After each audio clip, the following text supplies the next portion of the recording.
Hi, good morning. പുതിയൊരു വീഡിയോയിലേക്ക് എല്ലാവർക്കും സ്വാഗതം. ഇന്ന് ഞാൻ നിങ്ങളെ പരിചയപ്പെടുത്തുന്നത് നമ്മളുടെ പയറുചെടികൾ, അതുപോലെ വെണ്ട അങ്ങനെയുള്ളതിന് ഉപയോഗിക്കാൻ സാധിക്കുന്ന ജൈവ കീടനാശിനിയെ കുറിച്ചാണ്. അപ്പോൾ അതിനെക്കുറിച്ച് പറയുമ്പോൾ നമുക്ക് ആവശ്യമുള്ളത് കായമാണ്. അപ്പോൾ ഞാൻ ഇന്ന് എടുത്തിരിക്കുന്നത് NS കായം എന്ന് പറയുന്ന ഐറ്റമാണ്. ഇതൊരു 15 ഗ്രാമിൻ്റെയാണ്. ഇതിൽ നമ്മൾ ഒരു പകുതി എടുത്തിട്ടുണ്ട്. ഒരു 7-7.5 ഗ്രാം ഉണ്ട്. അത് പൊട്ടിച്ചെടുത്തിട്ട് ഇതാണ് കായം. ഇതൊരു മരത്തിൻ്റെ ചിറമാണ്, അതാണ് കായമായിട്ട് വരുന്നത്. നല്ല സ്മെല്ലാണ് നമ്മളുടെ അച്ചാറുകളിലൊക്കെ ഉപയോഗിക്കുന്നത്.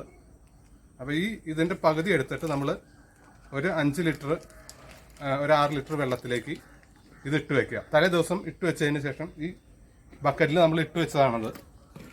അപ്പോൾ ഇന്നലെ രാത്രി ഇട്ട് വെച്ചു. ഇന്നിപ്പോൾ രാവിലെ അത് ശരിക്കും അലിഞ്ഞു ചേർന്നിട്ടുണ്ട്. ഒന്ന് ഇളക്കി കൊടുക്കണം, അലിഞ്ഞു ചേരും. പിന്നെ ഒരു ദിവസം കൂടി വെച്ച് കൊടുക്കുക. അപ്പോൾ 2 ദിവസം വെച്ചതിന് ശേഷം ഇതിന് നല്ല സ്മെല്ല് വരും.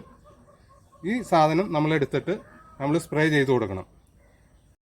ഈ കായത്തിൻ്റെ വില ഏകദേശം 15 ഗ്രാമിന് 25 രൂപയാണ് വില വരുന്നത്. നമുക്കപ്പോൾ അതിൻ്റെ പകുതി ഒരു ചെറിയ കഷ്ണം എടുത്തിടുക. പകുതി അല്ലെങ്കിൽ അതിൽ 1/3 ഇട്ടാലും മതി. പയറുചെടികൾക്ക് വരുന്ന മുഞ്ഞ, ചാഴി അങ്ങനെയുള്ള പുഴുക്കൾ, അതിൻ്റെ അറ്റാക്കിൽ നിന്നൊക്കെ സംരക്ഷിച്ച് നിർത്താൻ ഈ ജൈവ കീടനാശിനിയെ കൊണ്ട് സാധിക്കും. അപ്പോൾ നമ്മൾ പലതരം ജൈവ കീടനാശിനി നമ്മൾ പയറിനടിക്കുന്നതൊക്കെ കാണിച്ചിരുന്നു.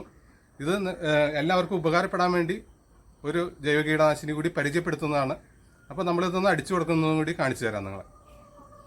ഈ കായം വെള്ളം നേരെ ഈ പമ്പിൽ ഒഴിച്ചിട്ട് സ്പ്രേ ചെയ്ത് കൊടുക്കാം നമ്മളുടെ പയറുചെടികൾക്ക്, അതുപോലെ വെണ്ടയ്ക്കൊക്കെ. നല്ല ഉഗ്രൻ ജൈവ കീടനാശിനിയാണ്.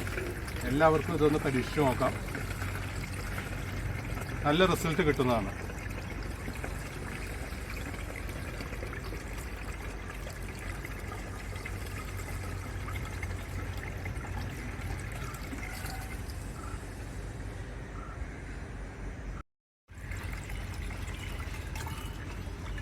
അടി നന്നായിട്ട് കലക്കി ഒഴിക്കുക. അടിയിൽ ചെറുതായിട്ട് ഊറി കിടക്കുന്നുണ്ടാവും.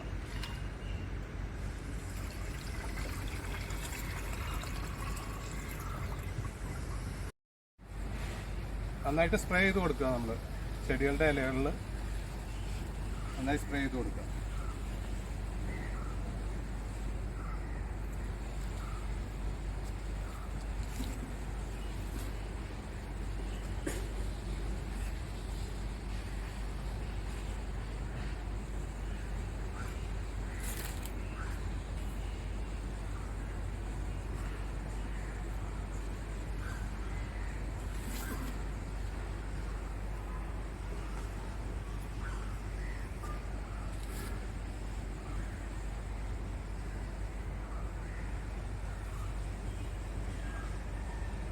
വീഡിയോ എല്ലാവർക്കും ഉപകാരപ്പെടുമെന്ന് വിചാരിക്കുന്നു. പുതിയൊരു വീഡിയോ വരും വരെ ഗുഡ് ബൈ.